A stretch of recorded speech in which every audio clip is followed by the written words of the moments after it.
Good evening, everybody. Hi. So nice to see this theatre so full. It was closed for a really long time during the pandemic, so it's lovely to see some faces in here, and thank you for coming out and joining us tonight. I'll introduce myself. I'm Fiona. I'm one of the VPs here at Science World, and it's my pleasure and delight to welcome you to Science World Spotlight's event, Misinformation and the Toxic Drug Crisis. Tonight, as we aim to address the issue of misinformation around the toxic drug crisis in BC, our expert panelists will dive into the latest research, scientific insights, and community-based learnings to address misconceptions and foster informed dialogue. In a world where we are constantly faced with the challenge of distinguishing between truth and falsehood, fact and fiction, it's our role as a science centre to create a platform for truth. At Science World, our vision of Science for All creates curiosity, or encourages curiosity, critical thinking, representation, and collaboration. As part of this, we aim to deepen our understanding of broad topics by inviting diverse perspectives from a variety of sources and encouraging lively debate. Tonight's panelists will explore the impact of misinformation on our understanding of the toxic drug crisis and emphasize the need for research, critical thinking, and integrity when discussing this deeply important topic. Education, discussion, and collaboration are powerful tools in combating misinformation. And together, tonight, through knowledge and unity, we hope to work towards a more informed and truthful world. I'd like to take a moment to acknowledge that we are on the traditional and unceded territories of the Coast Salish peoples, the Squamish, Musqueam, and Tsleil-Waututh First Nations, and that we are grateful for their ongoing stewardship of the land and water that Science World sits upon. It's now my pleasure to introduce Sequoia Ann Wannock. She's a knowledge carrier and elder for the Squamish Nation, and with her strong Indigenous worldviews, ancestral knowledge, and traditional teachings, we're very grateful to have her with us tonight.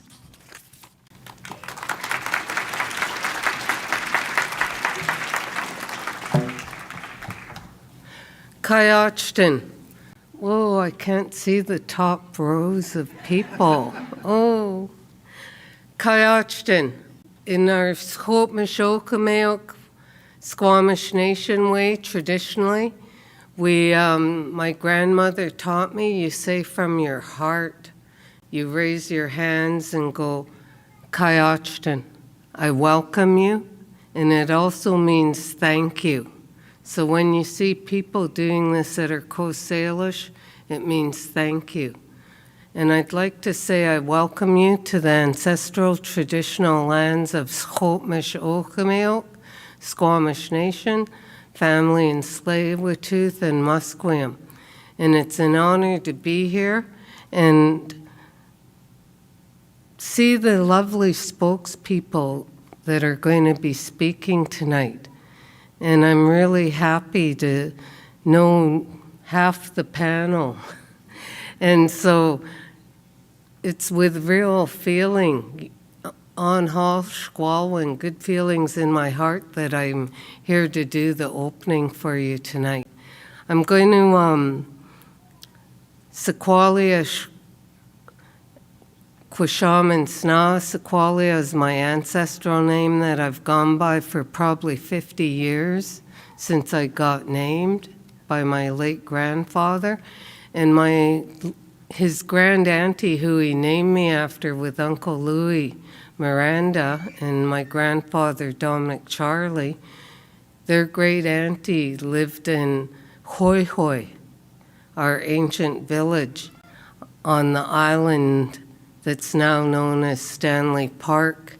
And Hoi Hoi is actually called Lumberman's Arch, and that's where Sequoia's home was. My great-grandfather, Grandpa's father, was Chenaltzit, and my grandson carries that name. He's 20, and his home was in Iyamalch, and that's where they had a big longhouse. And the priest named him Jericho Charlie, so in later days they said we should name this place after the person whose longhouse was here with the most dominant family house. There was others behind it. And so they named it Jericho Beach.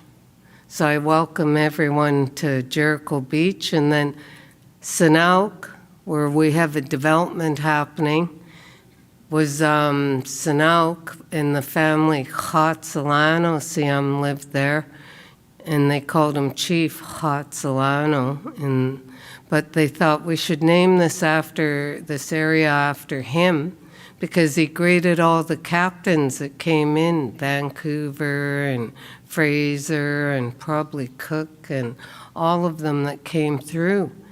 And they couldn't say Hatsalano. Imagine going to Hatsalano Beach.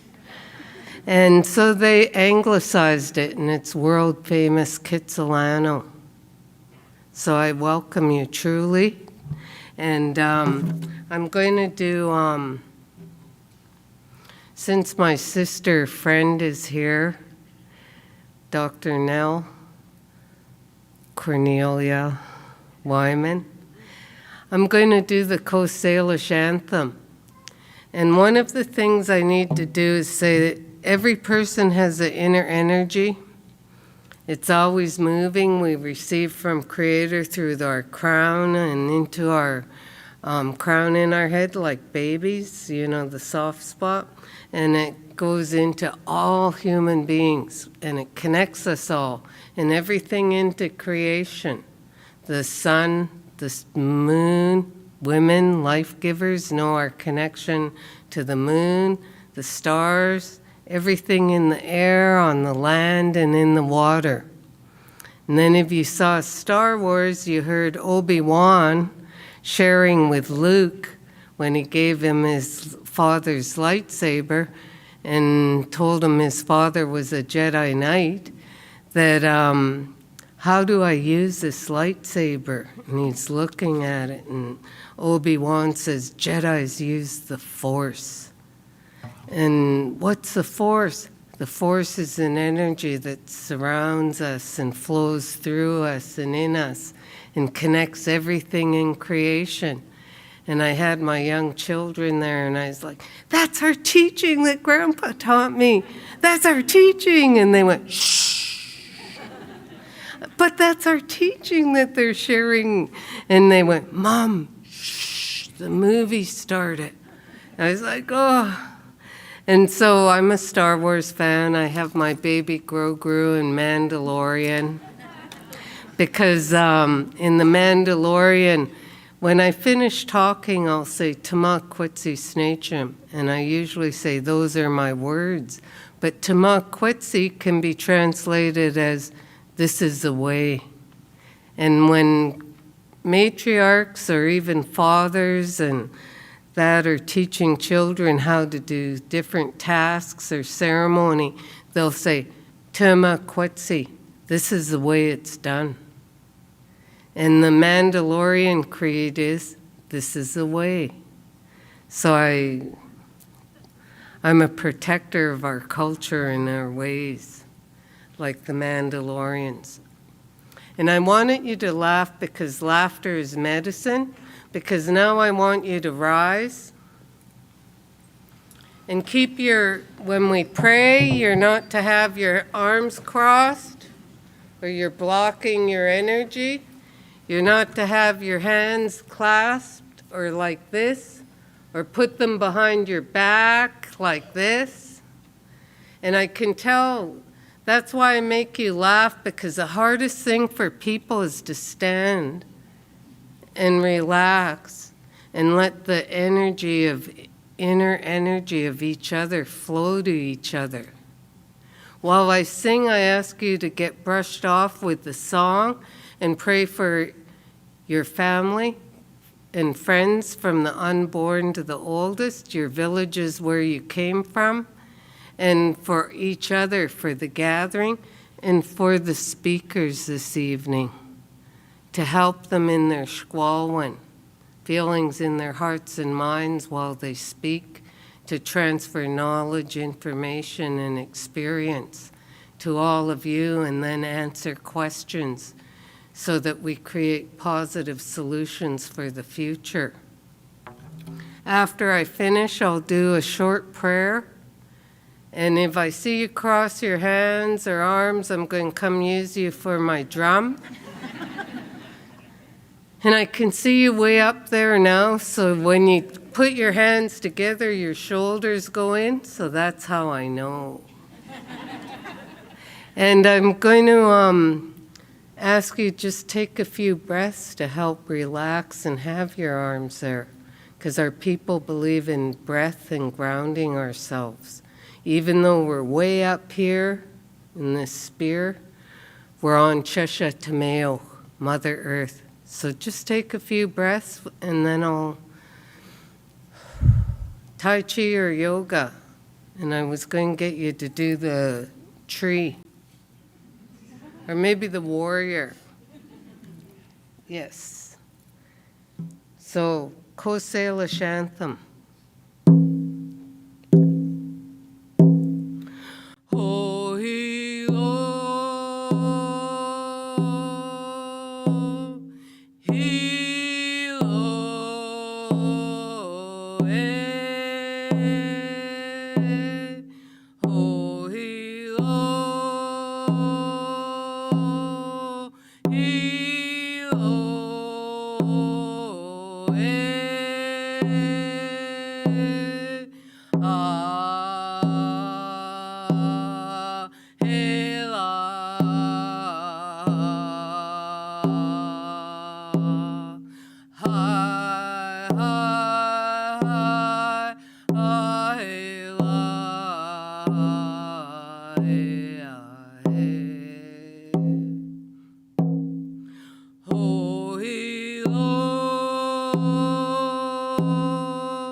Hoichika, Chenkwa Mentomi Kakakanak Chasiam, Yonsion so Tenoyop and Manman Squalwin to squalls deceits, asking you, Creator, higher power, to watch over all your children gathered here tonight and all of their families and friends from the unborn to the oldest and all of their villages. Put a shield of safety and protection around all of us and help us with our Squalwin, the feelings in our hearts, minds, spirit, total being, emotional, mental, physical, and spiritual health and wellness. Asking you, Creator, to let us come together in Chomot Squalwin with one heart and one mind as we gather together, and to be able to listen to the words that are spoken as knowledge is transferred and experienced, and when questions are asked, we create positive solutions for the present and future. Asking you, Creator, to put your hand on all the speakers who are going to share tonight and help them with their Squalwin so that they speak and share with good words the information they're transferring to all of you. Asking you, Creator, to see everyone safely home after the event tonight, and let tonight be a yet one haltzates op, an excellent work gathering tonight. Tuma quitsi snachum. Those are my words. Chen Quen Mentomi, I'm grateful and thankful to all of you for being here for such an important topic that's impacting many of the people on this land. So, Tama Kwetsi. Amot Chayap, you can all sit. How can you tell I'm a mom and a granny? No.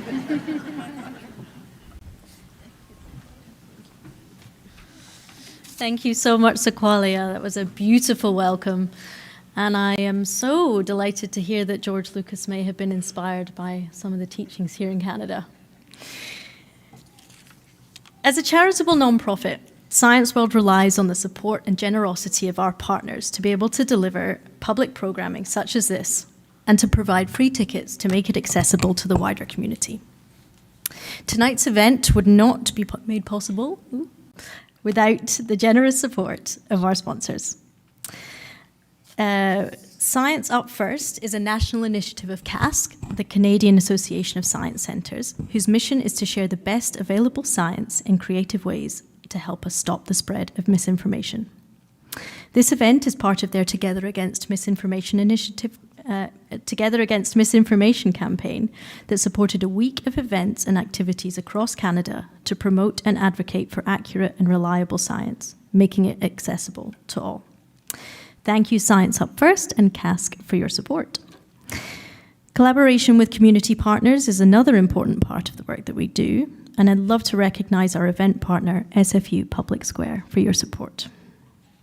Their work focuses on creating space and opportunity for communities to learn together and work towards equitable and sustainable solutions to our world's complex challenges. It's now my pleasure to introduce our Master of Ceremonies and a facilitator of tonight's lively debate. Known to many of us as the first intelligent voice we hear as we sip coffee through bleary eyes, CBC's Stephen Quinn is a seasoned journalist and an advocate of bringing a wide range of voices to the conversation. Please welcome to the stage Stephen Quinn.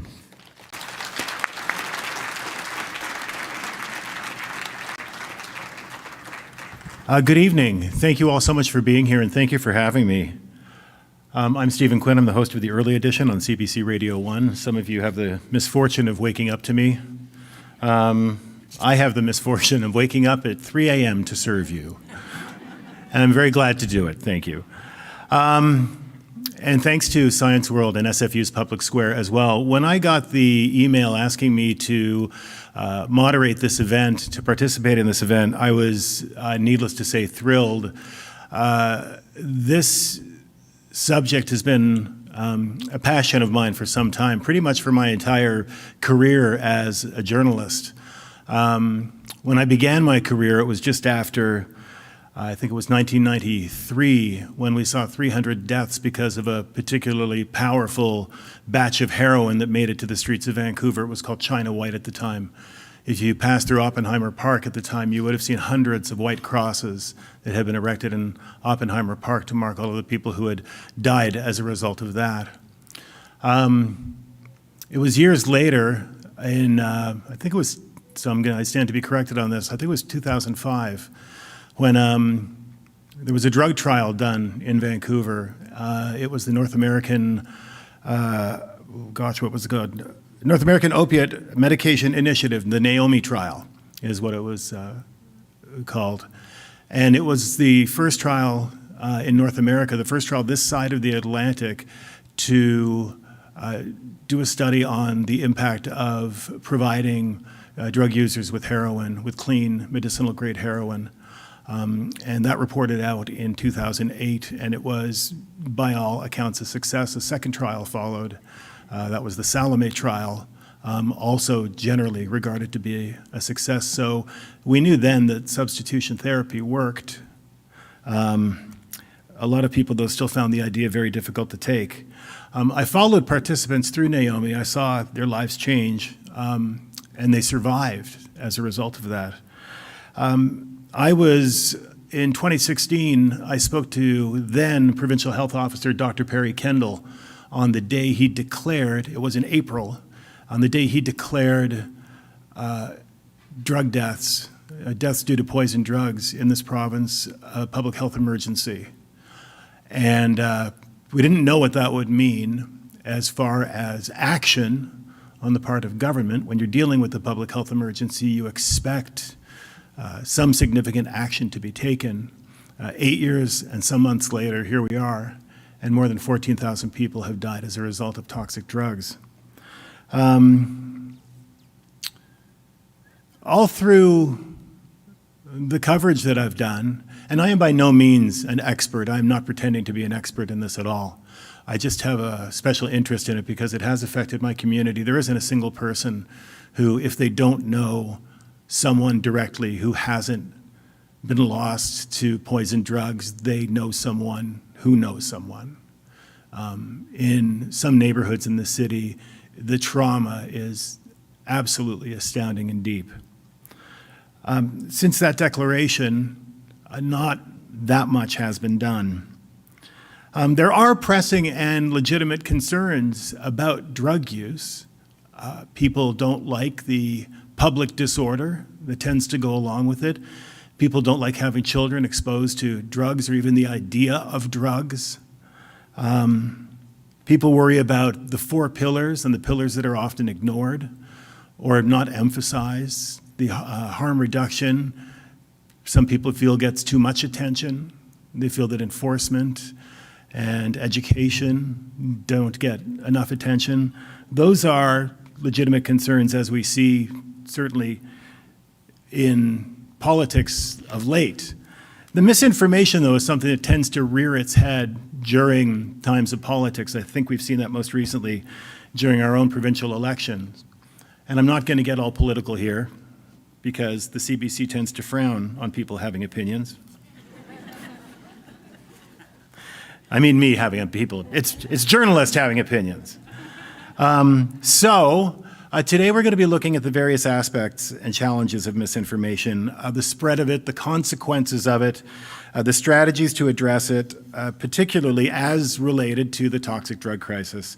Our goal is not just to raise awareness today, but to empower each of you with the tools that you need to identify those false narratives and to challenge them when they come in front of you. A lot of you here tonight work in fields that support and are impacted by the toxic drug crisis.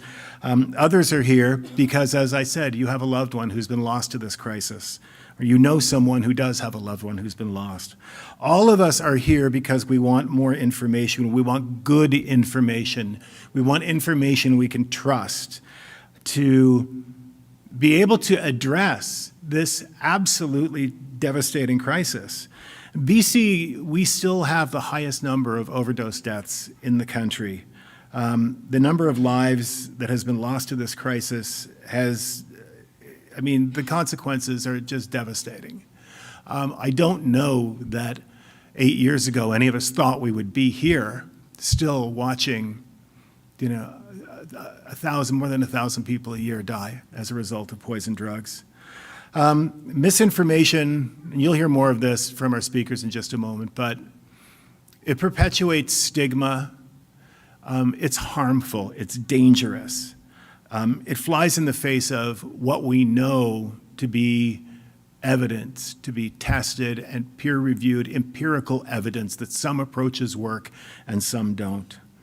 Misinformation, especially related to equity-deserving people, is a particular problem because the toxic drug crisis in those cases tends to bring on a lot of toxic conversations. The format of this evening, we'll start with a 10-minute presentation from each of our panelists. We'll learn more about their own areas of experience. Following that, our panelists will, of course, delve into the latest research, some scientific insights, community-based learnings. We will address your questions. That's another important part of this evening's conversation. So we'll include questions submitted in the registration form in the panel discussion. Those have all been broken out of the registration forms, and I have copies of those questions. And as the topics come up in our open discussion, we'll get to those. And we'll also be accepting questions that come throughout the evening via the digital Q&A tool Slido. For those seminar freaks out there, you know what Slido is. You'll have an opportunity to submit your own questions. Those questions, you can upvote a question, one that you like, and that'll go to the top of the queue, and we'll get to that one first. We will not obviously be able to get to all of the questions submitted. It's a very big audience tonight. And following the program in this theater, you have the opportunity to join a reception in the second floor circulation space. At the bottom of the ramp that you came up, this time you get to walk down it. The reception will be a chance to continue the conversation on an informal basis with one another, and I'm sure our presenters will stick around as well. Perhaps you can buttonhole them and ask them a few more questions. Also, light snacks, hot chocolate, and tea will be provided. Science World will share any of the resources mentioned by the panelists during the conversation in an email after the event. They'll also share a link to the recording of the presentations and the panel discussion. Now, I would like to introduce our first presenter.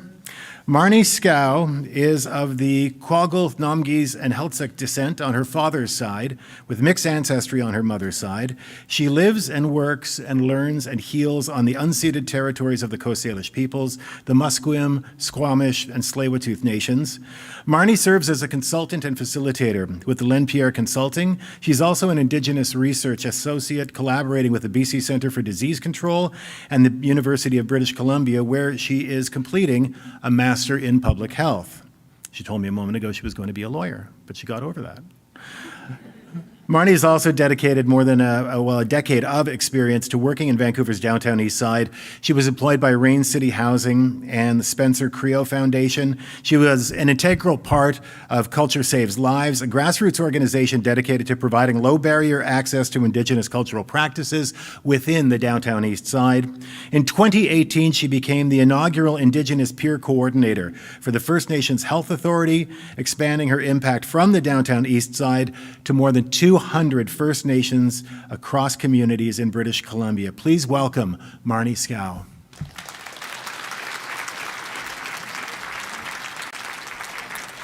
Gela Caslan Nuga am Clakwelf, Ayuchlan Lacha, Quikosutunuch, Achis, Quagil, Flacha, Namgis. Welcome. My ancestral name is Clakwelf. It's a name that was given to me from my late grandmother, who comes from Bella Bella up in Heiltsuk Nation. My GST name is Marnie Scow, and I'm just here. We're going to do Indigenous cultural safety training in 5 minutes. No, I'm just kidding. Basically, what I'm here to do tonight is kind of just set the intentions on how we want to be together in the space. And so my intention for tonight is to create a safe space in which we can exchange knowledge and show up for each other in solidarity. I come to this space, in the words of my Auntie Sequoia, with an open heart and an open mind, and I hope to be received in the same way, and I hope for the other presenters to be received in the same way as well. So we're going to talk a little bit about Indigenous cultural safety. The principles and practices with Indigenous cultural safety are embedded through principles and protocols versus legislations and policies. I think this is something that's super important to speak the truth to, because quite often in public health we talk about policies, we talk about legislation, and really these are guided in oral teachings, ancestral teachings, and some of those teachings are respect, love, honor. We like to practice lateral kindness. Some of the ways that we want to be in this space today, one of my teachings from my granny is mayachela, which means respect of self, respect of land, community, and language. And so tonight I'm hoping that we can come together through mayachela and having respect for one another, and that what is learned here leaves here and what is shared here stays here. So if we have folks that are sharing detailed pieces of their stories or information, we ask that you honor that and that you hold on to that and you respect their confidentiality and their consent. But also we would love for all of the lessons and teachings that you learn here tonight to pass it on, to have these conversations in your work environments, at your family tables, with people at the coffee shop, wherever it is that you want to talk with other people. So we ask that you do carry those on. Another important part tonight is person-first language. So we want to talk about people-first language. These are ways that we can destigmatize toxic drug supply. We can destigmatize substance use through person-first language. A decolonized mindset sees the whole person. And so we say a person who uses substances, or a person who used to, a person who is experiencing homelessness versus a drug user or a drug addict, right? So they were just wanting to see language. It really does matter. And a decolonized mindset sees a person for who they are versus what they are. And so a colonized mindset is more so about seeing a diagnosis, seeing a disease prior to the person. And so tonight we're going to decolonize ourselves in this environment, and we are going to use person-first language. Another mindful thing is that there are awareness over different values and meanings of a word. So we want to take people's leads on how it is that they identify themselves, and we want to follow that and be respectful. Some words are appropriate for us to use, and others are not. One of the teachings that I received at UBC is from one of my professors, Cash Ahinkyu, and he was an absolutely amazing professor. It was the second time I had the privilege of learning from an Indigenous instructor, and it kind of touches on the things that my Auntie Sequalia was saying. And so we talk about there's a difference between learning from and receiving teachings. And so when we're learning from people, we're often writing as fast as we can, and we're trying to like process it all so that we can regurgitate it back. Right? And so that's the process of learning from someone, is retaining and regurgitating. And so as Indigenous people, we often, you see us with our hands open. And the difference between learning from and receiving teachings is that we come to build a relationship, we come to understand another person's positionality, we come to understand our biases and the intersections that we meet in the way that we walk in the world. So this was a really amazing teaching that I received from Kashi Hinkyu. He's a Cree man from Alberta, from Treaty 6 territory. And quite often you'll see Indigenous people, like my auntie said, we're holding our hands open because we're coming with an open heart and an open mind, and we're being willing to receive these teachings. 6 minutes is almost up. Okay. So another thing that I wanted to mention tonight, just quickly, is there anybody here that wears an orange shirt on Orange Shirt Day? I can't see you, but yeah, hands are up? Okay, cool. So quite often, this is like a big buzzword, reconciliation, and people are wearing the Orange Shirt Day. We see that Indigenous people are overrepresented in this toxic drug supply across the board, across all 5 health regions. And so Orange Shirt Day traditionally is, I guess, about honoring the people that didn't come home and remembering these survivors. But we need to remember that the folks that are in the downtown east side are the kids that did come home.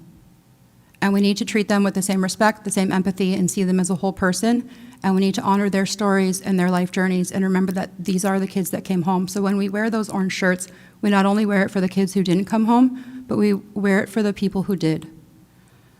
So those are the teachings that I wanted to share and just be in the space tonight, and just keep that teaching in mind when we're talking about these things. And the final thing that I will leave you with is a teaching from Janine Erickson, who was the very first Indigenous instructor that I ever had, which was an absolutely life-changing experience. And she always tells us to be mindful of walking gently in other people's territory. While I am an Indigenous person, I'm not from these lands originally. So I try to be mindful when I'm walking gently in these territories and honoring other people's protocols, stories, and their traditions on their lands. So I hope everybody enjoys tonight, and I'm really looking forward to hearing from these speakers. Gaila Kasla.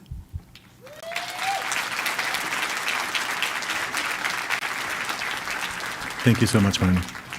I appreciate the reminder as well about putting people first. I'd like to welcome our next speaker to the podium. Losing her son to a prescription drug overdose in 2014 motivated Leslie McBain to co-found a national organization of members who have been impacted by the harm of drugs. That organization, you may have heard of it, it is called Moms Stop the Harm. It now has several thousand members who advocate for evidence-based, humane drug policies to support and to save the lives of people who use drugs. Leslie McBain.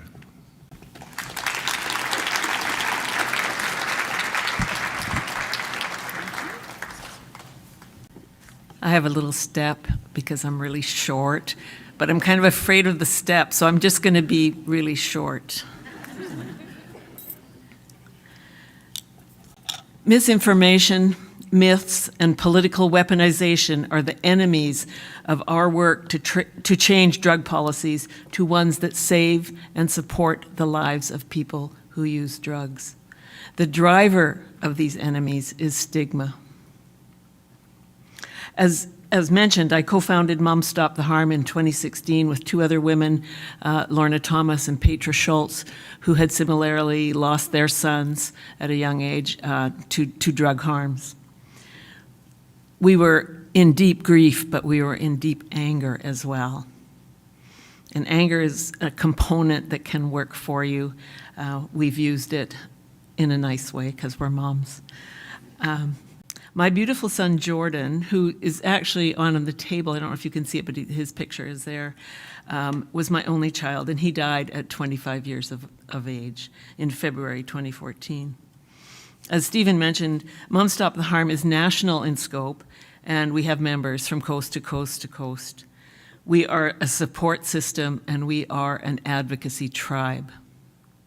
We are science-based in that all of our visions, our goals, our mandates, and our actions are based on the evidence provided by trusted researchers like Boden, who you will hear from, and research organizations like the BC Centre on Substance Use, for whom I am privileged to work as the committee lead for families and caregivers. We do not conduct research. We leave that to the professionals. But we have anecdotes, we have stories, and I believe all the photographs that you will see on the screen there, all these people have died. They are all children of the families within Moms Stop the Harm. We have thousands of tragic stories, and these do not come under the heading of misinformation. In fact, these stories are embedded in the deep truth of the toxic drug crisis. As issues come up, such as involuntary treatment or diversion of prescribed opioids, safer supply, or decriminalization, we are able to put a family-oriented, evidence-based lens on what we see as the true answers and the education that is needed. Media, radio, television, many social media platforms, not all, even print, are my best ways to spread true facts, not alternate facts. CBC and Stephen Quinn, thank you for the airtime. Wherever you are, I can't see. Oh, there you are. We are so grateful to have that platform and to have you in sympathy. I guess I'm not supposed to say that, it's a little political, but we're so glad that you ask us to speak. We're invited to speak at churches, in legislatures, town hall meetings, at learning institutions, and we take all invitations from the smallest to the most prestigious. It is a rich time to dispel the myths and replace them with the truth. We have support groups for people who have lost a loved one called Healing Hearts, and we have other support groups for people who have their loved ones still struggling, and those are called Holding Hope. When we support families in their stress or grief, we spend as much time as needed to go through the likely progression of how tainted drugs led to their sons' or daughters' drug use, addiction, or death. We also continue to remind families of the multiple reasons people use and or become addicted to certain drugs. Trauma, physical pain, mental health issues, poverty, racism, lack of housing, job loss, heartbreak. They are not bad people. They are our loved ones first, and they are people who use drugs. Many who join the support groups become truth warriors, spreading evidence and truth and reducing the stigma wherever they go. Here are some of our hot topics. Decriminalization, which is still largely misunderstood as it devolves under government edicts. It started out as a good idea, it is still a good idea, and we have to push and push to have it evolve to actually mean something to people who, especially people who are unhoused, who have no options. There's whole topics in here that requires so much time, I think most of you here know what I'm talking about, so I don't have to go into so much detail.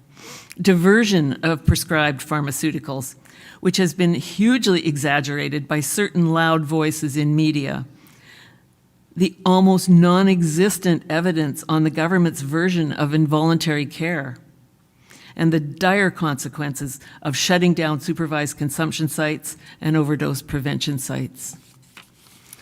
And by the way, there was big news yesterday, which I'm sure most of you are all aware. The Ministry of Mental Health and Addictions is rolled back into the Ministry of Health. We have a new health minister, Josie Osborne from Tofino, and soon a parliamentary secretary for mental health and addictions. And personally, I think this sounds good, and I'm optimistic, and I feel as though our voices are going to be heard loud and clear, more so than they have in the past, say, 8 years. Also, yesterday, a group of doctors opened up 2 non-sanctioned supervised consumption sites, one in Victoria in front of the Royal Jubilee Hospital and one in Nanaimo.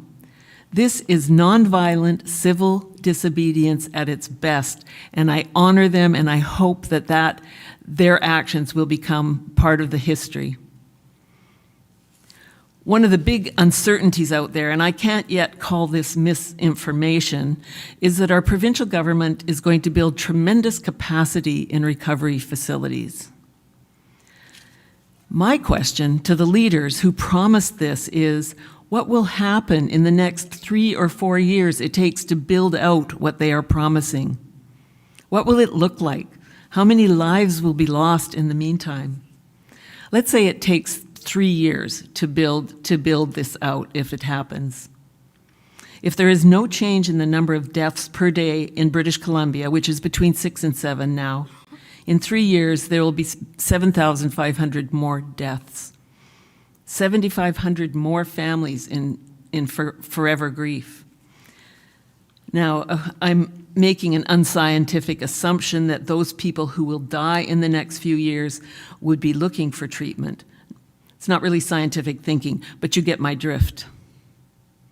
If those people, however, were given access to the regulated pharmaceutical, what we call safer supply they need, instead of having to rely on the toxic drugs manufactured by organized crime, then maybe we could wait for those 3 years. Another myth, the big drug busts will solve the problem. No, they won't. Organized crime has thousands of operations, global in scope. And as long as there's a market for illicit drugs, organized crime will be there collecting your loved one's money, killing them, and costing governments billions. Prohibition, which is the system we have now, begets organized crime. Prohibition has never worked, and it still does not work today. Another well of misinformation is on the dangers of safer supply or prescribed safer supply. We know through good research that existing safer supply pilot projects in BC are successful. There's waiting lists for people to be on these programs. Lives are saved. Safer supply rolled out in a legal, regulated, controlled way in a broad swath across this province will save lives. And the evidence does not support the idea that safer supply will increase addiction. What safer supply will do is simply save lives. The public is resistant to hear this because one of the myths is the public thinks that government is using its tax dollars to, air quotes, give free drugs to drug addicts, in their parlance. The pathway to the province providing safer supply is complicated by many things, but funding is not one of them. In fact, safer supply will save lives and money. My mantra lately is, the implementation of a safer, regulated, legal supply is complex, but it is not impossible. Therefore, it is possible. Some smaller points of misinformation that we at Mum Stop the Harm hear regularly. That's our work, is to dispel myths and provide honest research and truth. One is that cannabis is a gateway drug. The idea that cannabis is a gateway drug or promotes the use of so-called harder drugs like cocaine or heroin has never stood up to scientific scrutiny. Many people use cannabis extensively during their teen years and never go on to other substances. And cannabis use is definitely a concern to us parents. We wish that our children and our loved ones would never use substances that had any kind of potential harms. Cigarettes, alcohol, MDMA, all the drugs that we hear that kids are engaging in. However, cannabis is not something that I worried about in the past with my son, and nor did it lead him to, I'm going off script here, to harder drugs. What led him to harder drugs was ADHD, diagnosed, dyslexia, and just a high energy person. I was just going to cite this, but there's research from 18 different countries across the world, which included 83,000 individuals, and it clearly indicates that cannabis did not lead to harder drug use. Here's something that people think. My kid is just going through a stage. Maybe, but do not ignore it. Parents and families have to talk about it without shame and without guilt and with facts. The facts I needed when I realized my son was in addiction. It is truly one of those moments where I can honestly say, if I only knew then what I know now. Could I have saved him? Maybe. Here's one, rock bottom as a solution. Not supporting your kid or loved one will make the addiction, drug use worse if you remove love and support. Rock bottom hurts. How could hurting help? Scare tactics work. Nope. Kids and others use drugs in face of the fact that these drugs kill. Also, reproaching the loved one, telling them how bad they are or what failures they are, doesn't work. Shaming produces one emotion, shame, and that is painful. Punishment for substance use. Punishment is scientifically proven not to work. It too just hurts. Isolating your kids. Nope, this doesn't work. Isolation does not help anyone. Connection and love and support is what works. In other words, why would we hurt people and think this will work? Another one is, once recovered, always recovered. No. Relapse is common, very common. I think the average that we talk about these days is 7 times, but I think it's even higher. We say stick with that person, stick with that loved one. It's hard, it's scary, but it's the only hope we have so far.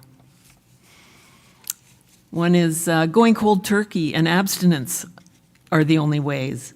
The idea that people can just stop using, in other words, cold turkey, which is the idea I had when my son was in addiction, is not a helpful or fair perspective for the public or for families. Even if people could stop and stay abstinent, the reason for the person's drug use will still exist. And finally, the government loudly proclaims there is help available.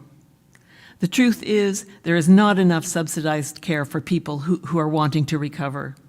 Not enough beds, not enough addictions doctors, not enough therapists, not enough family doctors trained in treating patients who are in addiction. There are a few educators who will clue in the younger generation, but education is one of the things we have left. These are the things we fight for. As you walk away from this event today, please realize that you are all now warriors. You know what we know. You know the truth. And you know what we have to do to make the lives of people who use drugs safer. So, warriors, I bid you good luck. Thank you.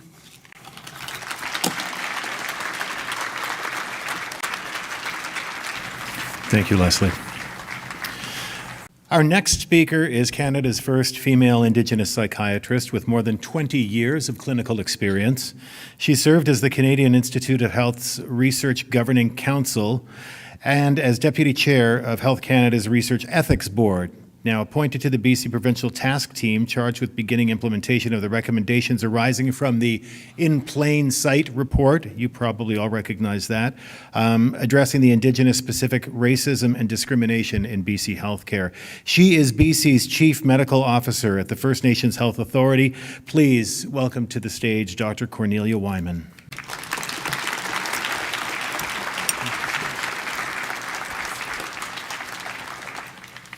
Bonjour.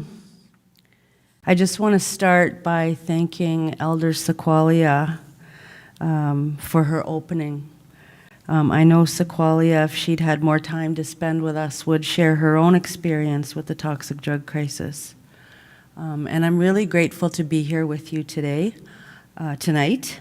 And one thing that wasn't included was kind of where I'm from, which is very important to us as First Nations people.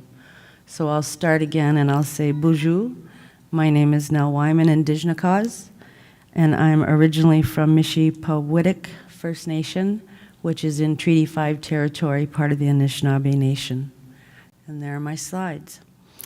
And I like to use a lot of pictures and artwork in my presentation, so I've included this picture on my title slide, which is called Overcoming Opioids from 2023. The artist is Anishinaabe, a young man named Niall McGeezy Johnston.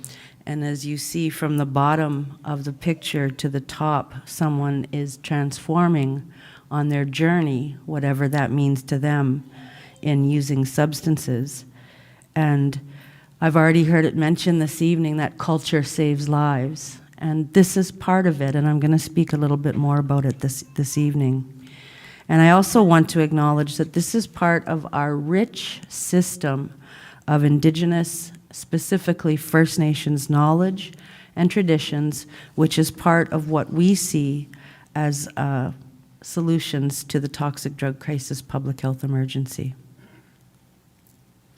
I just want to briefly acknowledge the territory that I'm grateful to live, work, and play on the traditional, ancestral, and unceded territory of the Coast Salish peoples, including the Musqueam, the Squamish, and the Tsleil-Waututh nations.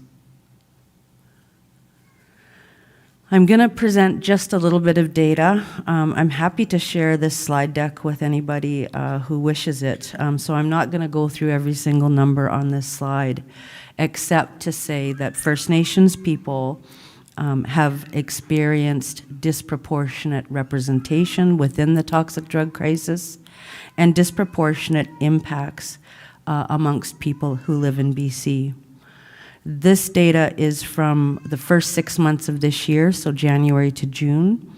So far, 222 First Nations people have lost their lives due to toxic drugs. First Nations people die at 6.7 times the rate of other BC residents. And this time frame, 6 months this year, compared to the first 6 months of 2023, is only a 2.2% decrease, which is actually only about 5 people. So although the BC Coroner Service this year for the province as a whole is showing about an 8% decrease in the first 9 months of this year, First Nations people are not showing the same pattern of decrease, or at least to this magnitude of difference so far. In British Columbia, so far up until the end of September, 1,749 people have lost their lives. However, BC First Nations people comprise only about 3.4% of the provincial population, and yet we represent 18.9% of all deaths due to toxic drugs. And of those First Nations people who died, 41.4% were female, which is almost double the rate for other female residents of BC, and 47.7%, just under half, were younger than 40 years of age when they died. And since the toxic drug crisis was declared a public health emergency over 8 years ago, over 2,356 First Nations people have died due to toxic drug poisoning. So what have we done?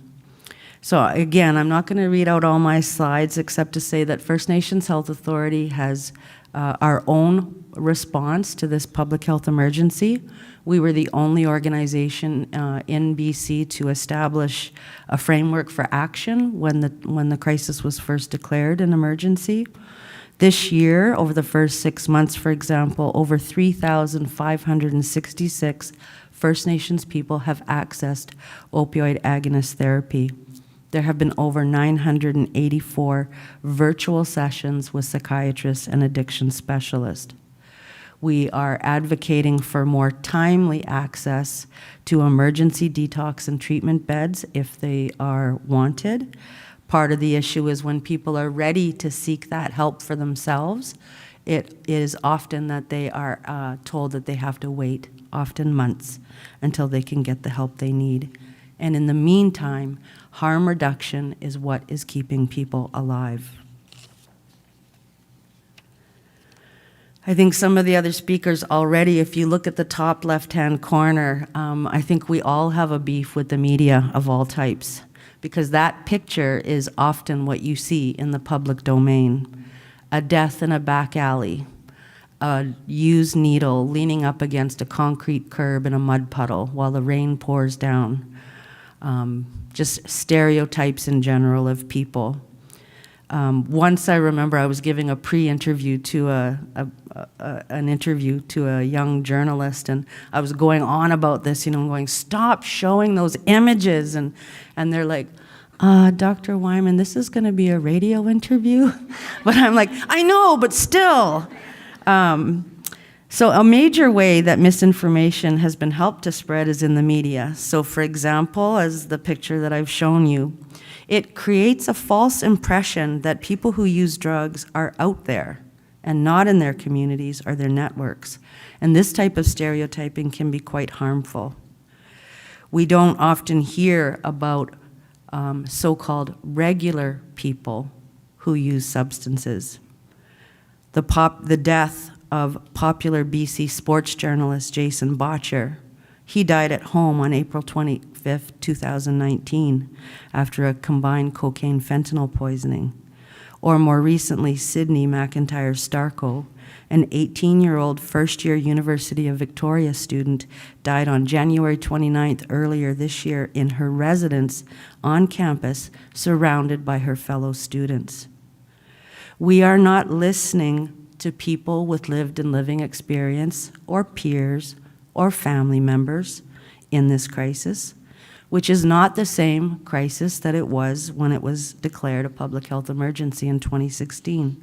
It's changed. The unregulated supply of drugs is more lethal, unpredictable, dangerous, etc. We are also not thinking of the deaths, particularly of First Nations people in rural, remote, and isolated communities, especially in our northern region. And that's why FNHA strongly advocates for both harm reduction and treatment services, recognizing that there's a spectrum of services that is needed in prevention, harm reduction, detox, treatment, aftercare, recovery, healing from intergenerational trauma.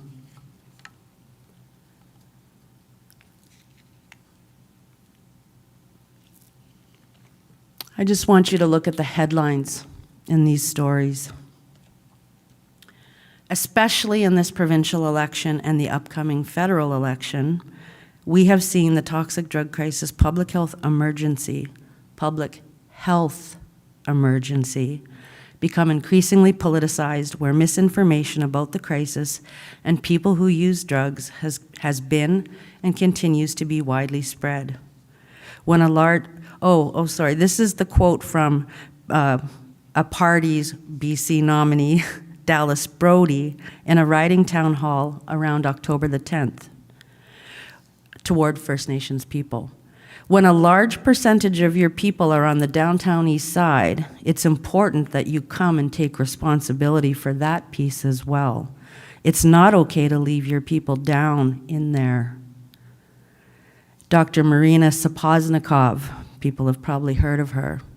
She also ran in the election. She called Indigenous people savages. She called us very simple. She called the UN Declaration on the Rights of Indigenous Peoples bullshit, excuse my language. She also said, we do not have any special Indigenous knowledge, but yet this is the same knowledge that we are using to address the toxic drug crisis at FNHA. Oh yeah, she also said 90% of Indigenous people use drugs. For all First Nations people in BC, this has been a painful number of months because misinformation leads to stigmatization and dehumanization. It has contributed to increasing stigma and First Nations-specific racism and discrimination. The toxic drug crisis is complicated and has evolved over time. Substance use disorder is complex, is not easy to solve. By nature, it is a chronic relapsing condition.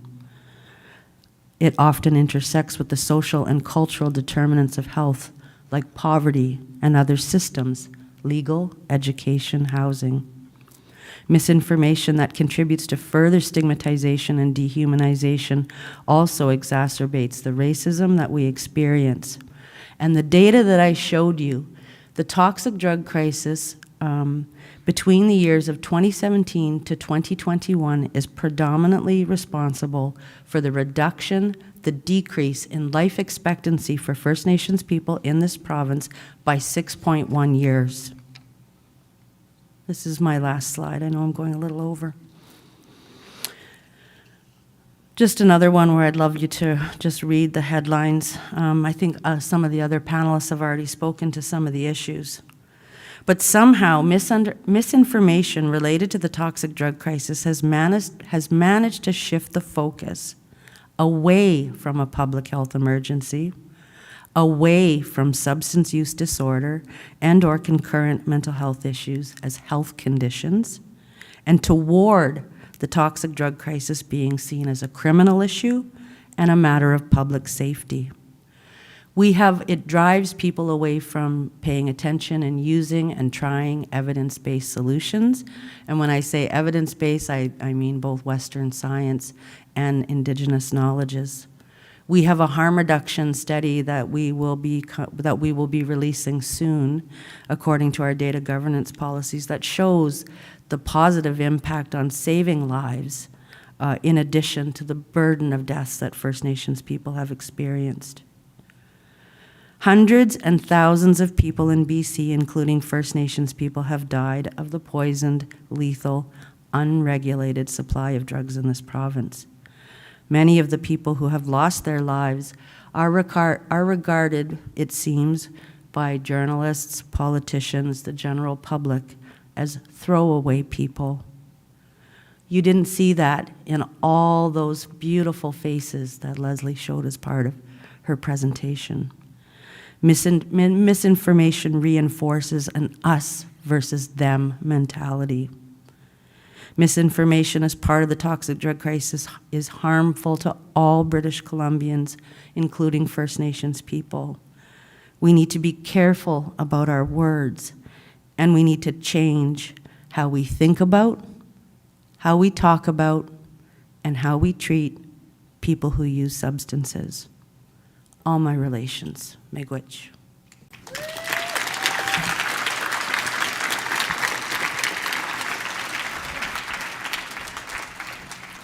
Dr. Wyman, thank you so much. There are going to be a lot of questions after everybody gets into these chairs over here. Our next speaker is a fifth-year student at Simon Fraser University in the Faculty of Health Sciences.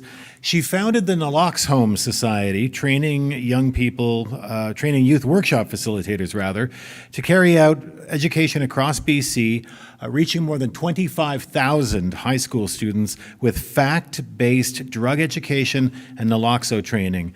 She is the recipient of various awards, including BC Business's 30 Under 30, the Surrey Board of Trade Top 25 Under 25, and Mazda Canada's Rising Legends Award. Please welcome to the stage the founder and executive director of the Naloxone Society, Chloe Goodison.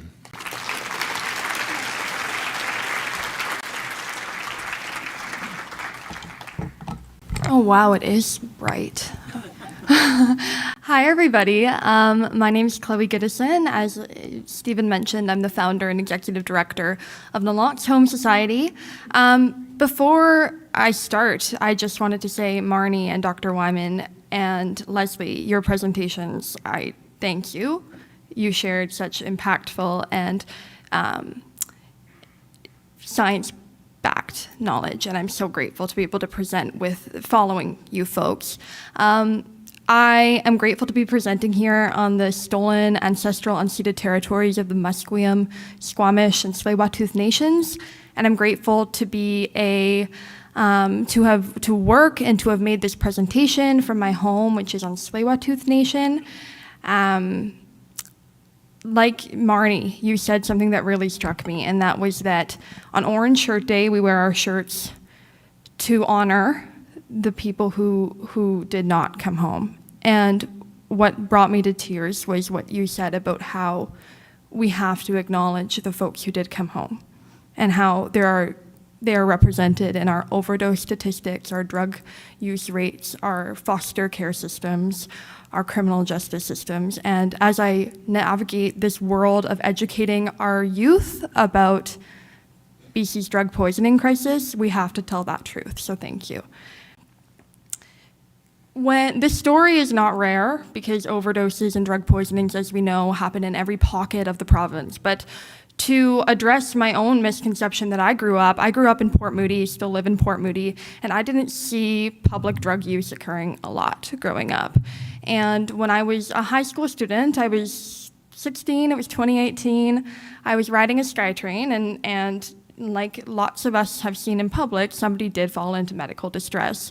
Everyone on this busy train was throwing out ideas of what could be happening to this young girl, and not a single person thought maybe she was overdosing because of that misinformation and that misconception that we have that drug use and overdose is only occurring in our pockets like the downtown east side or Surrey Central. When paramedics arrived and gave naloxone to this young girl, and we got to watch her spark back to life, this challenged so much of my own bias. And it made me realize we have a problem here. We are 2 years, now way more than that, into a declared public health emergency. Yet nobody on this busy SkyTrain, myself as a high school student, none of us knew how to help. None of us knew the most basic signs of an overdose or a drug poisoning. Drug poisonings happen everywhere: parks, playgrounds, public transportation, parties, our streets, our communities. And we are well overdue for drug education in the curriculum, despite what critics might say about it. And this was the problem I identified. How can we find a way to teach our young generation, our future, how to destigmatize this crisis, inform, real facts behind this crisis, but also recognize and save lives? I started Naloxone Society. I was in my first year at SFU, so it will be almost 3.5, 4 years ago. And I won a small community engagement grant. It was COVID. I was just looking for things to do. And I thought, here's a community engagement grant that I can apply for to win $3,000 to address a problem in my community or something that a gap I noticed. I always kept this in mind. I began volunteering in harm reduction services immediately after my experience on the SkyTrain. But still, there was this gap. Why do young people not know anything about this? Why is there so much misconceptions among young people that, we're not in any sort of drug crisis and it's not affecting anyone outside of the downtown east side? So I was, and a lot of my youth educators are here today. I was really grateful to develop a small team of youth volunteers. And I thought, we're going to contact our family friends and my volunteering supervisors at Fraser Health and different public health organizations and safe consumption sites and family and community services organizations. And we're going to develop a science-backed, harm reduction-led criteria that we're going to go back and present in our old high schools. And together, we're educating youth about, what stigma is and how to decrease our use of stigmatizing language, what harm reduction is and why it's important, how to use naloxone, where to get naloxone, what naloxone is, and then we present them with the facts behind BC's overdose crisis, why people use drugs in the first place. There's so many reasons. Really, we're just working to break down misinformation and equip a future generation with the tools to save a life. And we provide naloxone training in those workshops. To date, I have over 80 youth workshop facilitators on my team. This is a group of 18 to 25-year-olds who are racially and ethnically diverse. We have people with lived and living experience on our team, LGBTQ community members, and everyone volunteers for a different reason, whether it's for school or work, or they have a personal tie to the crisis. We welcome them with open arms if they want to help spread harm reduction, science-backed education in BC's public schools. And together, we've reached over 25,000 British Columbian high school students in the last 3.5 years with our curriculum. Through this, we've also obtained some national media attention, which has been pretty cool because clearly this model of youth-to-youth drug education or youth-to-youth public health education is working because the students we're reaching feel reflected by the facilitators of their workshop in their classroom. I put a couple stats up here. We run an optional pre and post workshop survey in all of our workshops and classes. And over 75% of youth let us know that without our workshop, they didn't know what naloxone was. We're in a public health emergency, and naloxone saves lives, and 75% of young people we've reached have responded with that number. We've also learned that over 51% of youth in schools didn't realize that the drug supply is poisoned. That's scary. But still, despite learning that, youth are clearly learning from this knowledge translation we're doing in these classrooms, there's so much misinformation. I hear it all the time. Parents are always emailing me, and I see it on Twitter that we're pushing drug use and we're enabling drug use in the classes, but that's not true. You've all heard it. People seem to think that talking about drugs and talking about substance use, which has been occurring for all time, it's not a new thing, people seem to think that talking about the ways to keep people alive is just going to encourage more people to use drugs. There's no correlation between those two things. Think about harm reduction education in other landscapes, and we talk about this in our school workshops. COVID-19 education.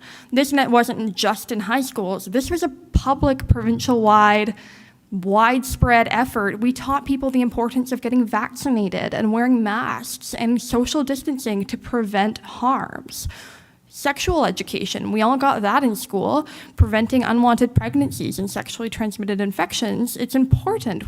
This is a behavior that's occurring whether or not we talk about it. We may as well provide young people with the tools to stay safe. And it goes way back to childhood. We teach our kids and our young community members, wear your seatbelt, put a helmet on if you're riding your bike, and put your sunscreen on. We're preventing harms. It just makes sense.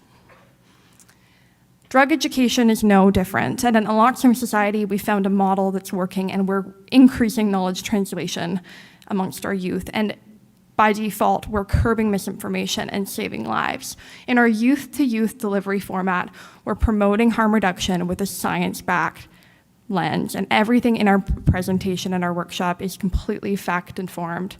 We get, like I mentioned before, a lot of people who have misinformed ideas about what harm reduction education looks like, but everything we're promoting is completely fact and evidence-based, not political, not theory-based.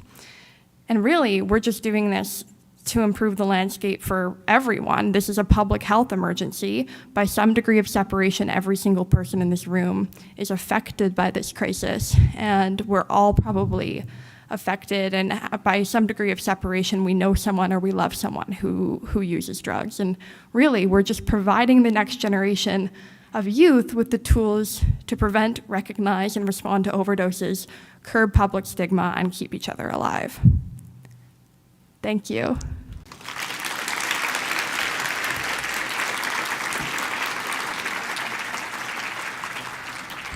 Thank you, Chloe.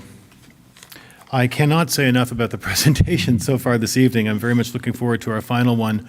As a journalist, as a reporter, it's so refreshing to be dealing exclusively in a realm of fact and as opposed to politics. I didn't say that. Our final speaker's research seeks to inform complex policy decisions surrounding the prevention and management of HIV/AIDS and substance use disorders. He leads the Economic Research Unit at the Center for Advancing Health Incomes. He is St. Paul's Canfar Chair in HIV/AIDS Research at the Faculty of Health Sciences at Simon Fraser University, where he is also a professor. Please welcome Dr. Bohdan Nosek.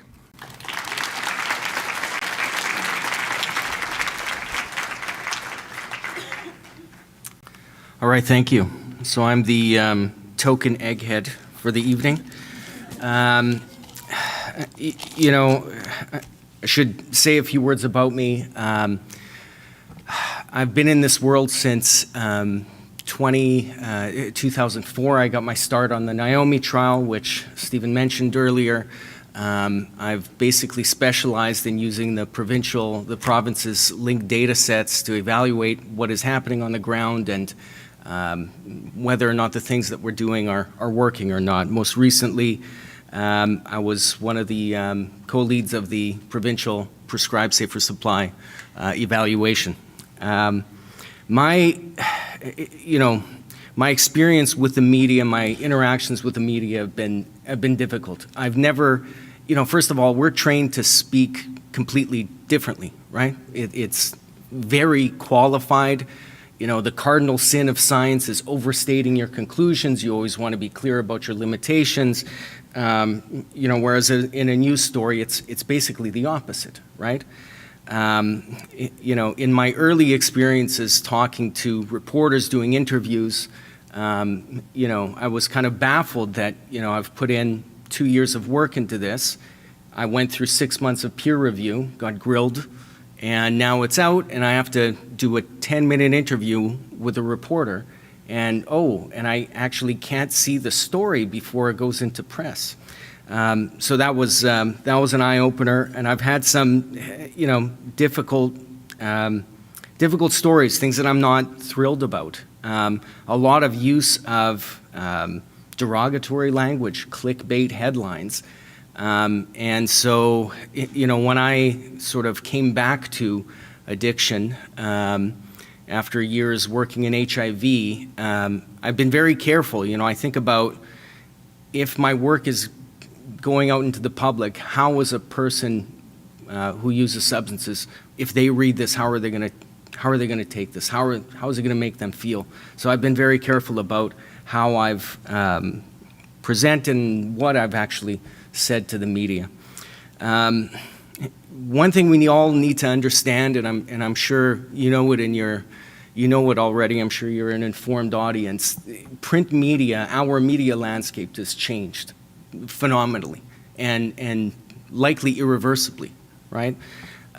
Print media is in serious trouble, and it's led to a lot of journalists becoming freelancers, okay? So freelancers survive on clicks, right? So they need to write what the public wants to see. And that has created polarization. That polarization has been only escalated by, search engines that give us what we want to hear. We've seen this. You can see this in everyday life and everything that we do. We are becoming more and more polarized. And it's, part of it is in our interaction with media. One thing we all need to understand, and I'm sure you know it already, I'm sure you're an informed audience. Print media, our media landscape has changed phenomenally and But journalists have to give the readers what they want. And again, that's very, I almost exclusively produce research that people strongly dislike. Evaluation is, if you have a vested interest in a treatment or a program that you've introduced, and my job is to say whether it worked or not. If it doesn't work, you're not going to like it. The most recent article that we released showed that our first-line treatment that BC introduced, has underperformed and has not worked as well as methadone, our former standard of care. So it's a difficult relationship, and it's difficult for scientists to kind of communicate and get the message out. What I'm seeing in the media is a difficult time in differentiating evidence, anecdote, and ideology. Anecdotes and ideology play really well. They play on people's emotions, and they reinforce what people know and want to hear. Too often, I see individual anecdotes that are not supported by fact. And that has sadly ruled the day more often than not, and to really devastating effects. While we were waiting for the data to come in for the provincial evaluation of PSS, there were a series of writers, series of articles that came out. People made their opinions very well known. And, before any hard evidence came in, I always had kind of a difficult relationship with prescribed safer supply because, fundamentally the program is not that different from what we're already doing. It's one step further from what we might call low threshold treatment. It's just using a different compound. And we introduced it at a time when we knew our supervised consumption rooms were closing. We knew we were facing an onslaught of deaths. It wasn't enough. So it's been challenging in that way. So what we see in the media sometimes is a true reflection of public sentiment. Sometimes it influences the public, and very often it gets politicized. And here in Canada, it's been politicized. It's created false dichotomies. For instance, the most common one that we're seeing now is that BC has had a strictly harm reduction-oriented response to the crisis, whereas Alberta is pushing a recovery-oriented model, okay? BC has always had a recovery-oriented model of care in this province. It has always had it.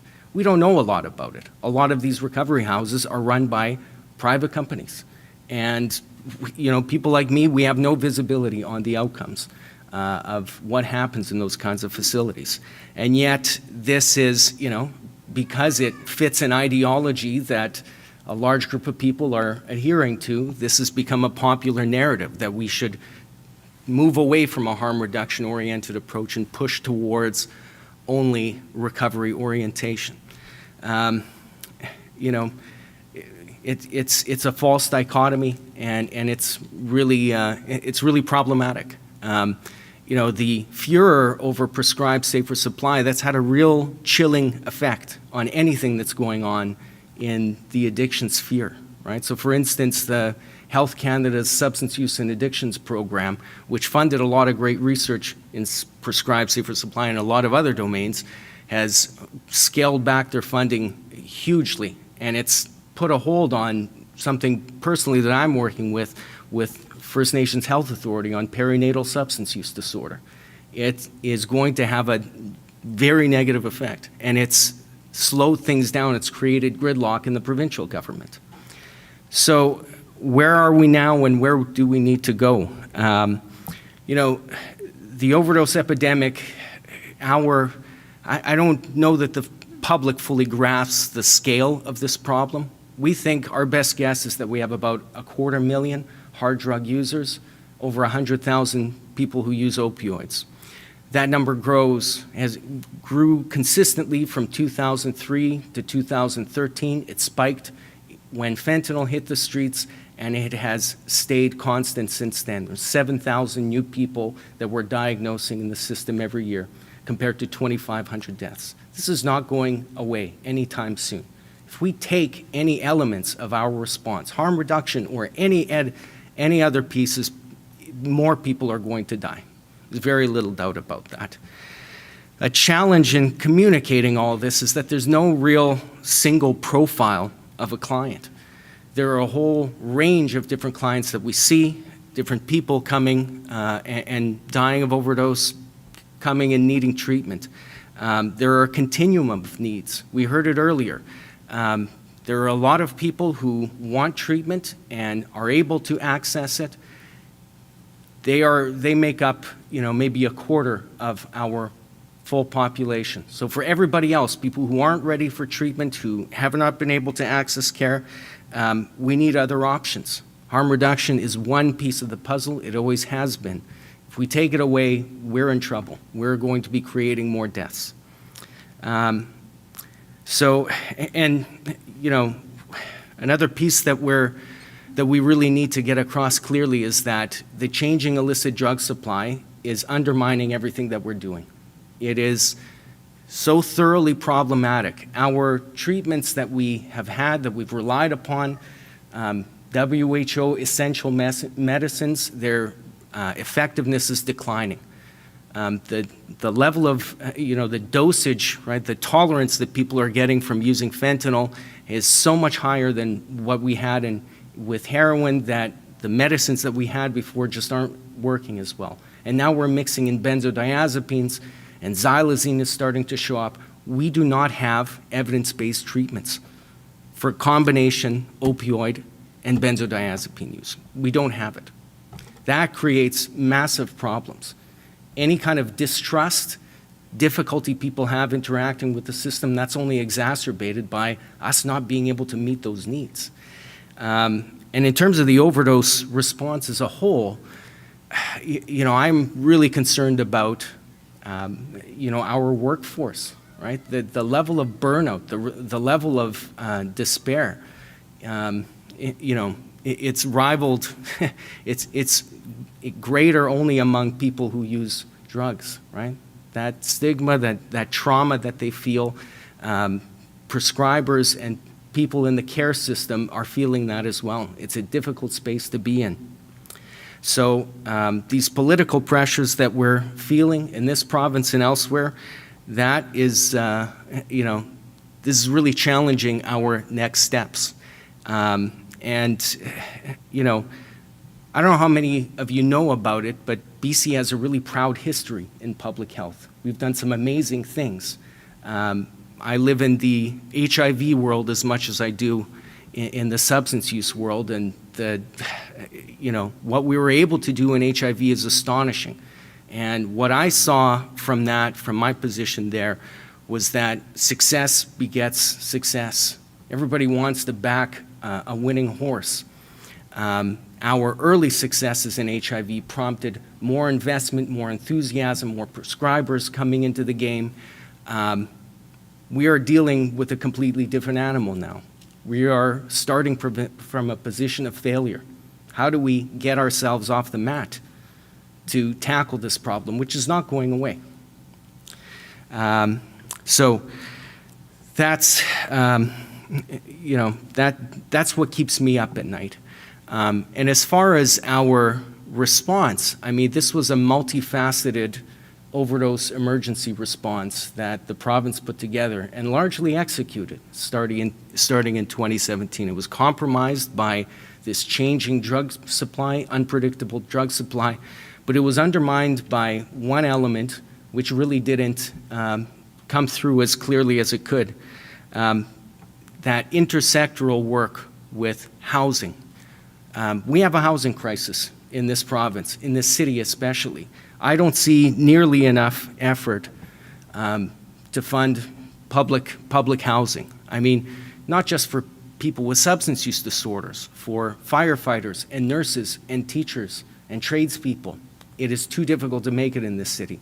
And those pressures that we're putting on people are one of the factors that's driving people into despair.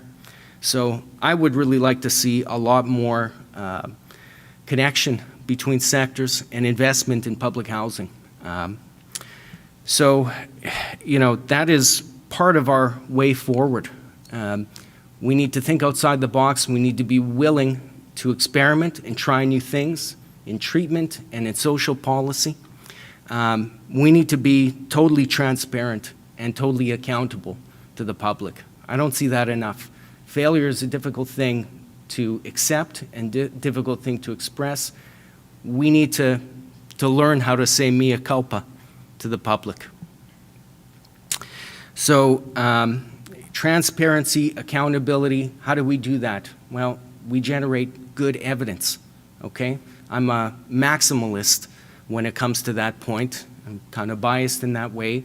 Back when the stories circulated about diversion of prescribed safer supply, we knew there was data out there that we could potentially access to dispel that myth, right? It was in electronic medical records in doctors' offices. We could have collected data on urine drug screens and self-reported evidence on what people were using. We could not access that data. It is in individual clinics all over the province. We couldn't pull it together. Drove me crazy, has driven me crazy for years. Can that data be pulled together and be linked to our other data sets? Yes, I think it can be. I think we need legal changes to make that happen, but I think it's incumbent upon us to take the next step and do more.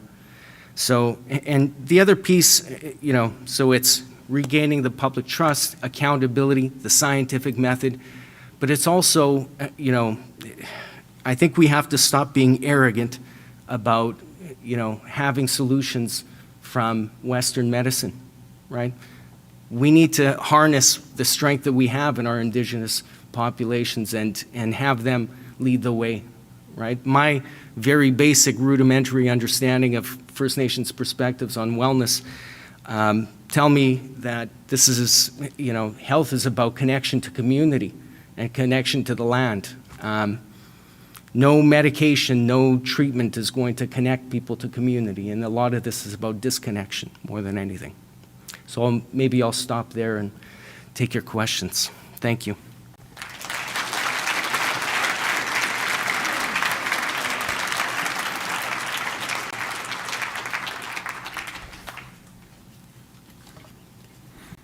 My original impulse was to get defensive and get my back up about that, but I can't because you're right about all of it. Could I ask our panelists now to please move on over here, and we'll take a seat. Thank you so much.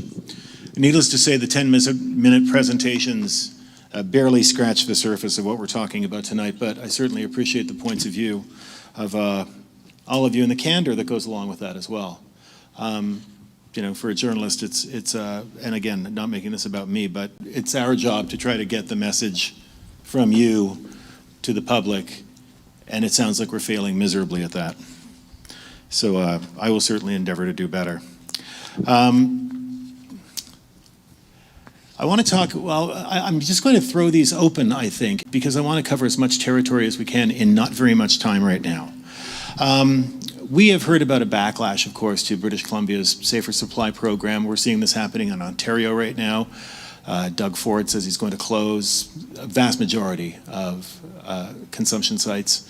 And we're hearing the same call here. We've heard it from the leader of the Conservative Party. We certainly heard it during our election campaign here.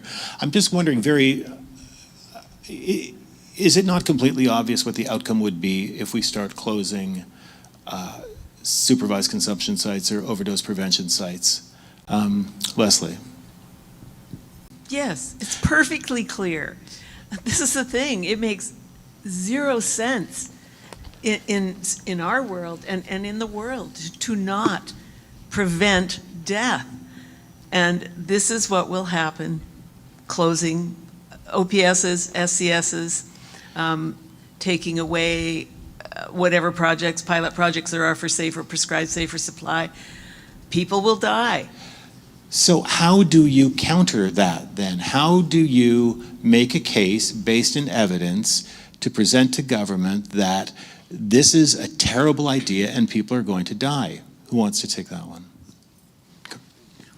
I'll start. Well, I think one of the things that people don't realize, or maybe people don't know, about supervised consumption sites or overdose prevention sites is, well, first of all, they're not drug dens.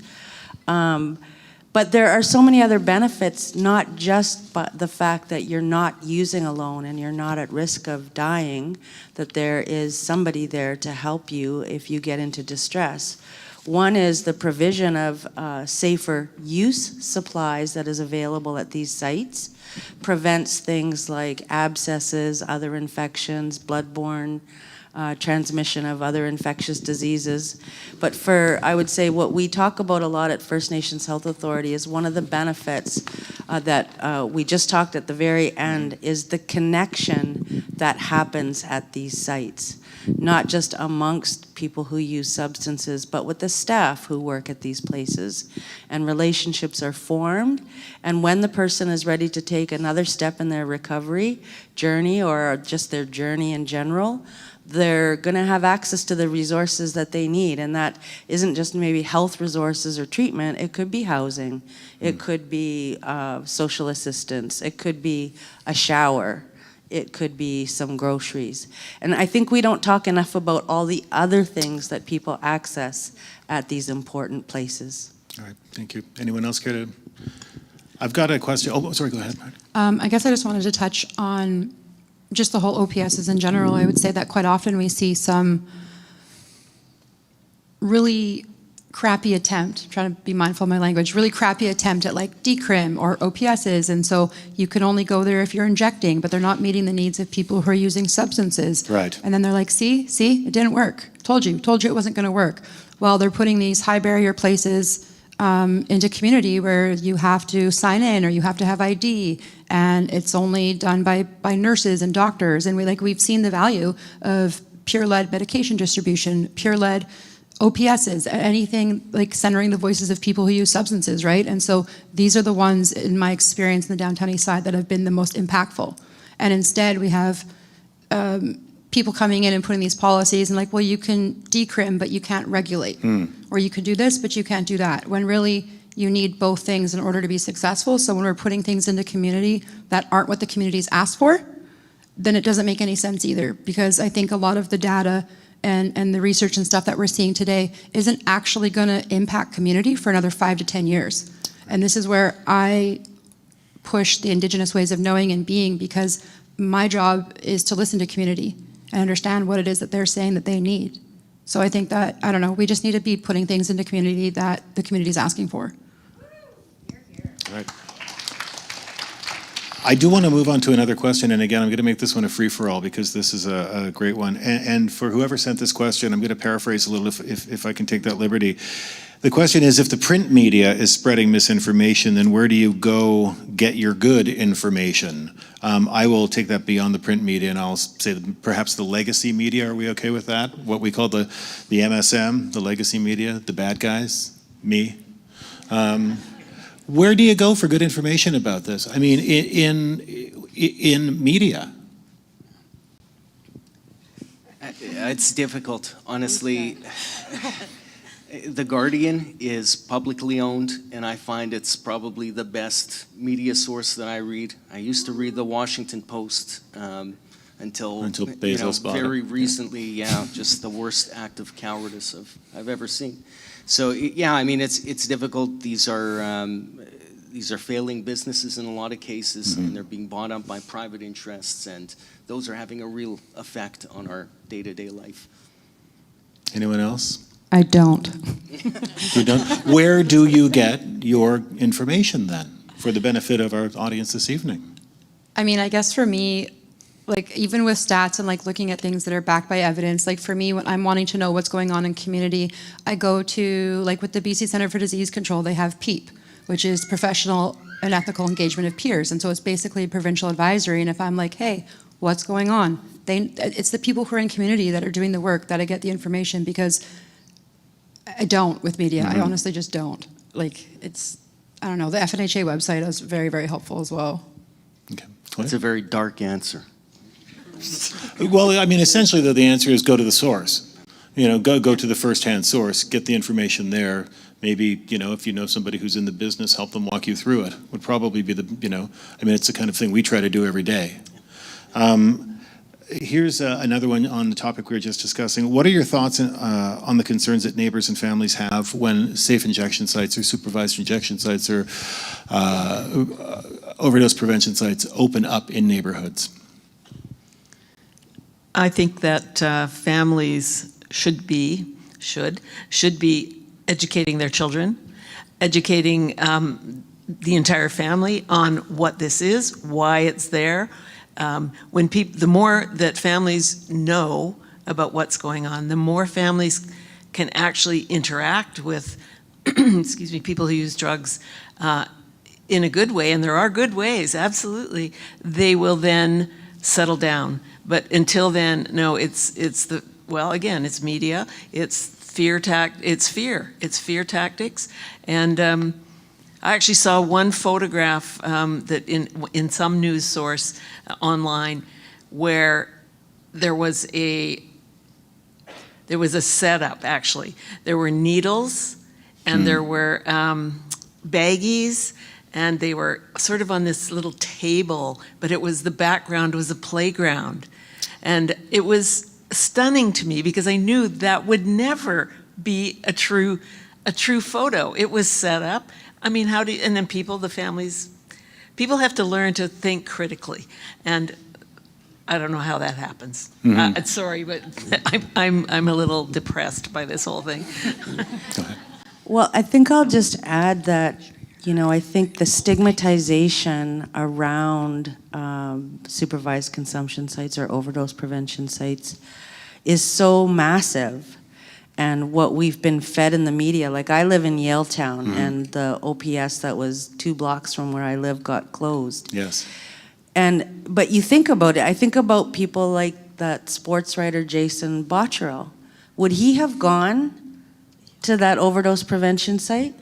No way. He wouldn't have been he wouldn't have been seen there. He wouldn't have wanted to walk in there. And so I think the stigmatization takes a long time to dispel. But for example, I worked at a mental health clinic on reserve the very first year in 1998. The community wanted it outside the boundary of the reserve because it's mental health and people are going to kill themselves if you talk about suicide. But when we said no, right in the center of town, but 24, 26 years later, it's no biggie to go to the mental health clinic. So for all of us, it should be that these places are no biggie to use if we choose to use safely. But right now, there's so much stigma and separation, that us versus them, that a lot of people aren't going to go there and use. And we know from the stats that people are dying at home alone. The vast majority of deaths take place in people's own residences. I'd just say, I think this is just another version of NIMBYism, right? And we don't need more segregation, we need integration. And I think we just need to be bigger people about it and recognize what it's for the greater good. Yeah. I often like to point out to people that there's a supervised injection site at 43rd and West Boulevard in Kerrisdale, which is the public health clinic there, where you can go administer drugs there if you need to, and there doesn't seem to be much of a scene outside that place, and that's essentially a supervised injection site among other things they offer. Here's another one. As the government is going for involuntary treatment, what does the evidence say? Does the current evidence support or is it against involuntary treatment? Does involuntary treatment work? That's a good and timely question. Yes. Just last week we had the CSAM meeting, Canadian Society on Addiction Medicine. There were a group there. They did a review of the literature that said really there is no evidence supporting involuntary care. We've had it in this province for several years. We're still waiting to see what the outcomes were of those programs. I'm concerned about it. I mean, it's a slippery slope to say, anybody is eligible if they're a danger to the community or to themselves, right? You can, especially that later phrase, right? That could mean anybody who's using hard drugs, right? So a human rights violation is a human rights violation. I'm concerned about it. I want to see the evidence, and I'd like to see it done to the same rigorous extent that we used for all of our harm reduction services. In a perfect world, what would treatment look like? If someone who was using drugs and wanted to stop using drugs came to you or anyone else and said, I've got to stop doing this. Leslie, you're getting ready to answer this one. Well, I was going to hand it over to Nell. What would that actually look like? To if somebody says, I want to stop using drugs, I want to remake myself. Well, I think in this province, in the immediacy, help would have to be there at that moment.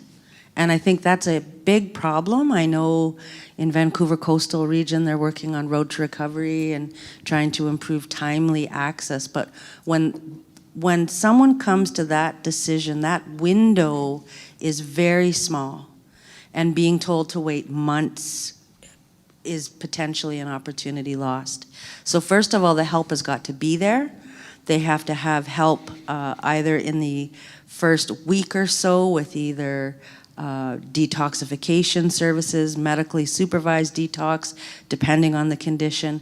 And then they need to move seamlessly into a treatment program. Mm-hmm. And at FNHA, for example, we've talked about different barriers to treatment, perhaps being innovative around outpatient models of treatment, especially for people who live rural and remote, for women who have children.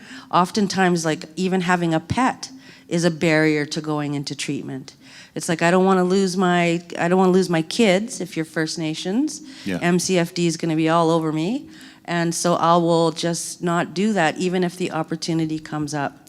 So that treatment needs to be there. There needs to be a seamless transition between detox, treatment, and the treatment often has to include trauma therapy. And you've heard other people, Gabor Mate, Guy Felicella, First Nations people talk about why people choose to use substances in the first place. They use substances because they want to change how they feel. And all of us do something to change how we feel.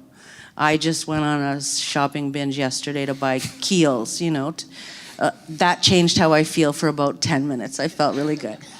But that's the understanding. You can't just lock someone up for 45 days and go, here you go, you're clean. Well, your tolerance is lower, your risk of overdose is higher. So, and then we need aftercare. We need that wraparound support.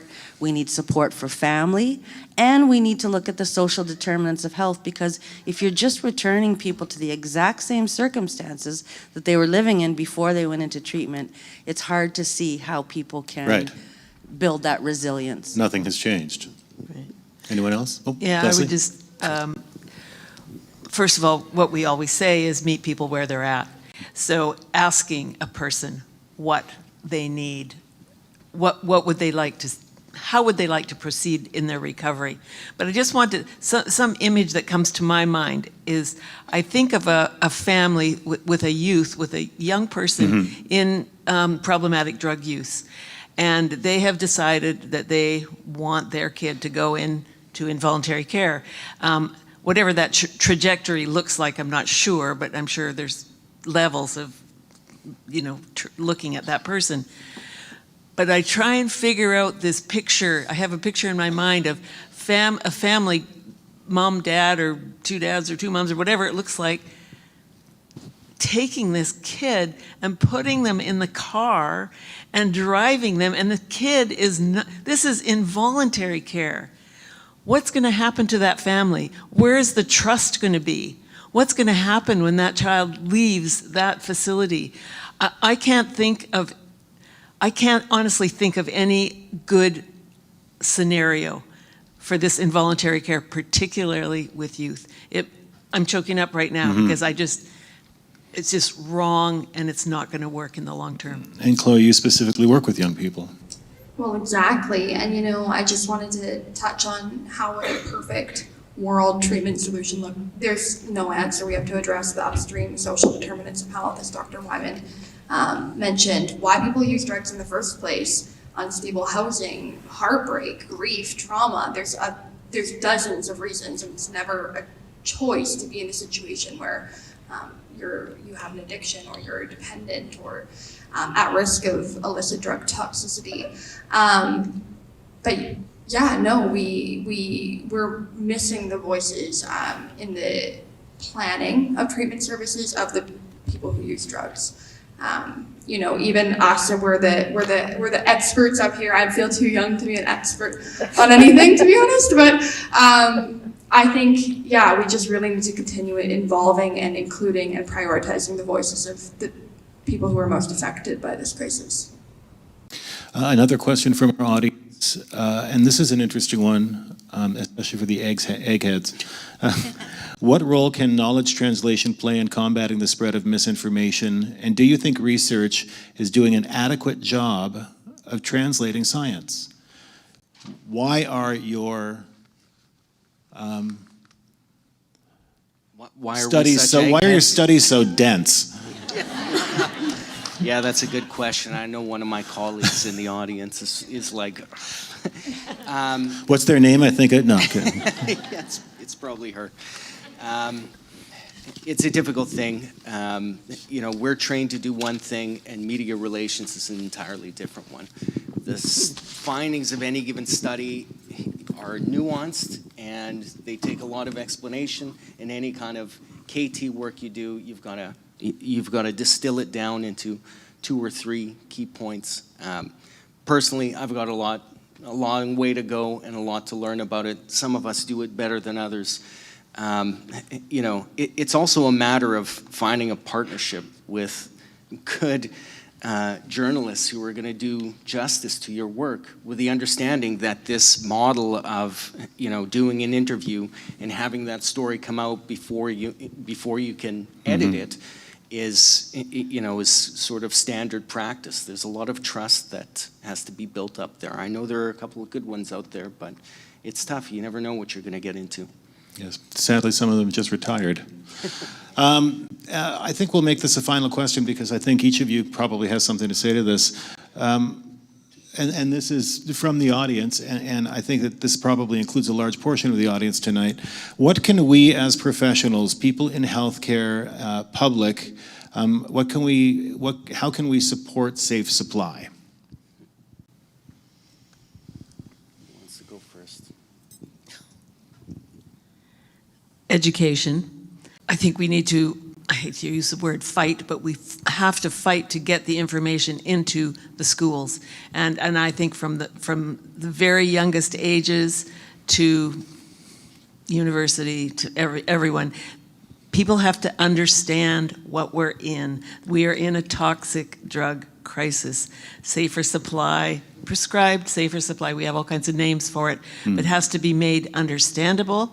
It has to be made accessible, and it has to be, people have to understand that it isn't going, as I said before in my 10 minutes there, it's not going to increase addiction. It is going to save people's lives. Simple as that. And it has to be low barrier, low stigma, and widely accessible. I just think, you know, fundamentally it's a very simple thing. Anytime we can get people to use a regulated substance as opposed to what is on the streets, that reduces harm. I mean, we demonstrated it as decisively as I've ever seen anything demonstrated, frankly, with a true population level study. This saved lives. Anyone else? I guess I would just say that, like,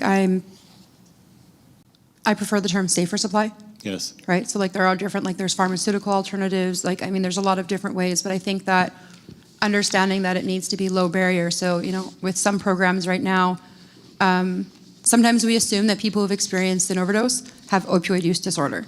And we can't classify everybody who's experienced an overdose as having a disorder or an opioid use disorder. And so I think we really need to be careful about that label. And so maybe in order to get on diacetylmorphine hydrochloride, that you've had to experience 3 overdoses, or that you've had to experience some sort of trauma in order to access medication, right? And I think that's something that we forget to look at, that, like, there's a lot of different programs with a lot of different hospitals and organizations that you have to have some type of prerequisites that are usually negative in order to qualify or in order to be part of a program, right? So I think that safe supply or safer supply needs to open up that range, and it needs to be accessible for more people. And this isn't like, you know, the drug vending machines where everybody's going to go get free drugs that people seem to think is happening. This is just like needing to meet the needs of Indigenous people up in rural and remote communities, understanding the difference between like isolation and rural, and that there are places that these resources don't exist, right? So, I mean, if you get kicked out of one program, you don't have anywhere else to go to. Mm-hmm. Or if you don't have transportation and you can't drive 2 hours to go get it, right? So we need to understand that there are other ways to meet it, and we need to start centering the voices of people with lived and living experience, and distributing peer-led medication distributions, and having folks tell us what is going to create sustainable change. Dr. Wyman? Yeah, I think I'll just add that it's sort of similar to the In Plain Sight report where they talked about speak up culture. So when you hear misinformation, when you hear people saying false things about safer supply, then correct them. Correct your friend, correct your colleague at work, put something out on social media if that's what you do. Mm-hmm. You know, in my role, I have a very public-facing role. I go to the different, I'm in the middle of going to the different regions and listening, having community engagement. And there's this one gal in one region, and she toddles up to the microphone, and every single time she asks a question, and it's 5 minutes long, she spreads misinformation, yes. Right? She goes, now that all drugs are legal in BC, and I'm like, oh, here we go. And, you know, I have to kind of take her down and correct it, because it's not worth perpetuating. Right. So I think I just end by saying, you know, if you hear your friend or your colleague or whoever saying something outrageous that you know is false and is spreading misinformation, then make the effort to correct them in a kind way using lateral kindness, and hopefully that will increase the understanding. And, you know, I think, you know, when people mention reputable sources to go for information, you know, at First Nations Health Authority, we have a whole campaign that's called Increase the Support, you know, Reduce the Harm, Increase the Support. And I think that's what we're talking about here. We need to keep people alive, all people, not just First Nations people in this province, until each individual can make that self-determining choice for themselves about how they want to proceed. Because not everyone has a substance use disorder. Right. Some people are partying, experimenting, whatever, but they need to make that informed choice for themselves, and we need to do what we can to support them, and that includes clarifying misinformation and correcting it. Right. And Chloe? I agree with all that my fellow panelists said. Just to add, in our work with naloxone and the 25,000 students we've reached in British Columbia, we really try to frame the narrative around safer supply in our youth-to-youth format, as we want to take the fear out of it. We're reminding students that people have used drugs since the beginning of time. This became a crisis when the drug supply became increasingly poisoned and people started dying at exponential rates. Just knowing that is such an important context piece, and it points to, that's why we need a safer supply, because people are dying so fast because of this illicit and poisoned supply. The other thing on that you know we've had luck with students talking about in school is alcohol. Yeah. Bars are safe. That's a safe supply. You know, if you're going to. Oh, true, not safe, you're right. But it's not poisoned. If you're going to the liquor store and you're picking up, that's a regulated, you can do that. And there's no stigma around it. There's a limited stigma around it. And, you know, that's something we talk about in schools, which we found students have kind of shifted their mindset towards safer supply with currently unregulated substances. And there's also a tremendous financial benefit to the provincial government every time somebody does that. Just saying. That is just about all the time we have. Now, don't go running anywhere just yet. Two things have to happen. I've got a couple of closing remarks, but Marnie has asked for an opportunity to just say a few words to help us with what we've all been through here tonight. So normally my auntie Sequoia would have a few closing remarks, and so I asked her if I was able to do this for her because she wasn't able to stay tonight. She is quite possibly the busiest woman I've ever met in my life.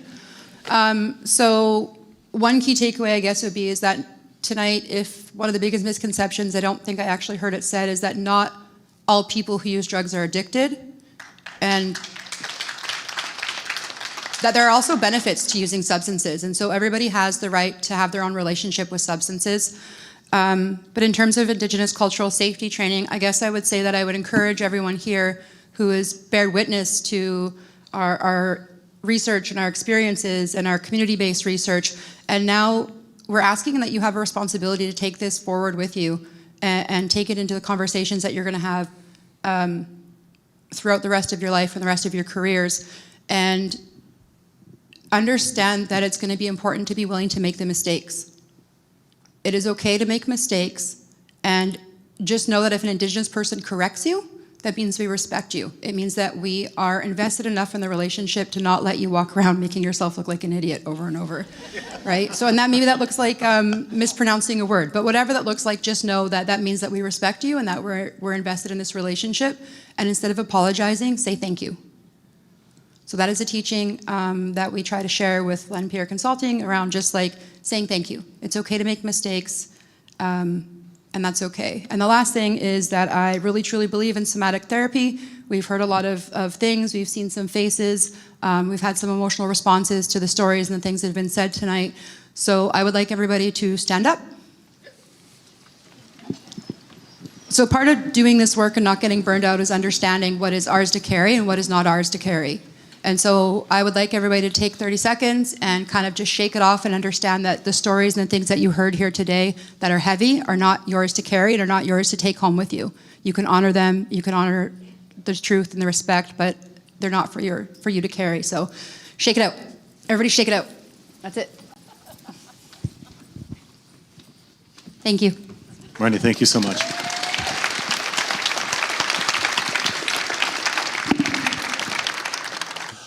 Just before you run away, thank you to all of our panelists this evening for just the amazing insight that we got here tonight. Thank you so much. And thank you to all of you for coming. Was not expecting this big a crowd. It is just so wonderful to see so many people so interested in the subject and so passionate about it. And the questions were just fantastic. I wish we had way more time. Thank you to our event sponsor, Science Up First, their Together Against Misinformation campaign. And thank you to our event partner, SFU's Public Square as well. Thanks to Science World for opening up this theater for us, because it's not officially open these days, and hosting the important conversation. They continue to deliver programs that advance STEAM and learning for all ages. I saw a special poster outside on STEAM for girls, yay.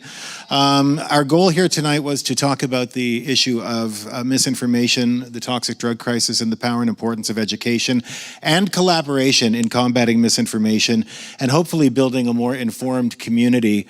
I will endeavor to do my best to continue to do that, or at least maybe start to do it, according to Bodan over there. It's every one of us has a role to play in building a more informed and a more compassionate world, and we greatly appreciate all of you taking the time here tonight. So thank you very much, and thank you for the respectful conversation, and this is so heartening. Thank you. And now, the reception downstairs. Don't forget, that runs until 9:30 on the second floor. We'll see you down there.